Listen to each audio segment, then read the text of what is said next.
Europe को एक के बाद एक कई झटके लगते हुए दिखाई दे रहे हैं। अमेरिका ने पूरे यूरोप को किसी खाने की तरह भूखे रूस के सामने छोड़ दिया है।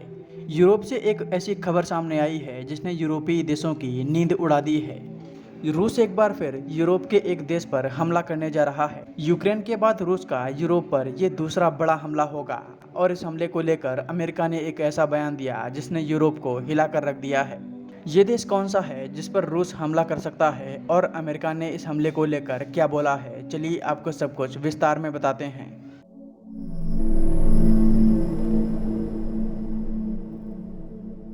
अगर आपको पता हो तो जब 1991 में सोवियत यूनियन टूटा था तब उसमें से 15 देश निकले थे। यूक्रेन भी इन्हीं में से एक था। इसके अलावा जॉर्जिया भी एक देश था जो सोवियत यूनियन से अलग हुआ था। इस देश की लोकेशन बहुत इम्पॉर्टेंट है।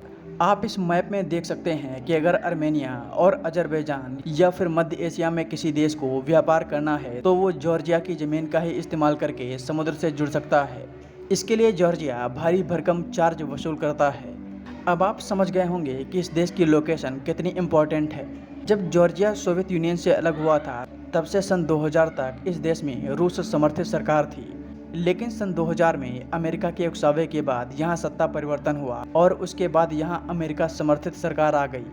इसके बाद जॉर्जिया नाम का यह देश नाटो में शामिल होने की मांग करने लगा। फिर हुआ क्या, रूस ने इसे अपने लिए खतरा बताया और इस पर 2008 में एक बड़ा हमला कर दिया। रूस ने इस लड़ाई में जॉर्जिया के दो बड़े हिस्सों पर अपना कब्जा कर लिया। रूस ने जिन हिस्सों पर कब्जा किया था उनके नाम अब्खाज़िया और दक्षिण ओसेशिया था। इन इलाकों को आप स्क्रीन पर इस मैप में देख सकते हैं। ये इलाके अभी भी रूस के पास हैं। लेकिन अब खबर सामने आई है कि रूस अब इन इलाकों में अपनी सैन्य तैनाती लगातार बढ़ा रहा है और किसी भी वक्त वो जॉर्जिया पर हमला कर सकता है। इससे यूरोप के देश डरे हुए हैं और इसी को लेकर हाल ही में इन देशों ने यूनाइटेड नेशन में एक प्रस्ताव पेश किया। इस प्रस्ताव में जॉर्जिया के नज़दीक सैन्य तैनाती को लेकर रूस के खिलाफ निंदा की गई थी। प्रस्ताव जब यूनाइटेड नेशन में पेश हुआ तब यूरोप के लगभग सभी देशों ने इस प्रस्ताव का समर्थन किया। लेकिन अमेरिका ने इस प्रस्ताव के समर्थन में वोट नहीं किया, बल्कि उसने वोटिंग में हिस्सा लेने से मना कर दिया। इतना ही नहीं, जब अमेरिका से इस बारे में पूछा गया कि उसने ऐसा क्यों किया, उसने रूस की निंदा क्यों नहीं की, तो अमेरिका की तरफ से कहा गया कि अब अमेरिका यूरोप के युद्ध में नहीं लड़ेगा। हमें यूरोप से कोई मतलब नहीं, यूरोप अपनी लड़ाई खुद लड़े। अब आप समझ सकते हैं कि अमेरिका ने यूरोप को कितना बड़ा धोखा दे दिया है।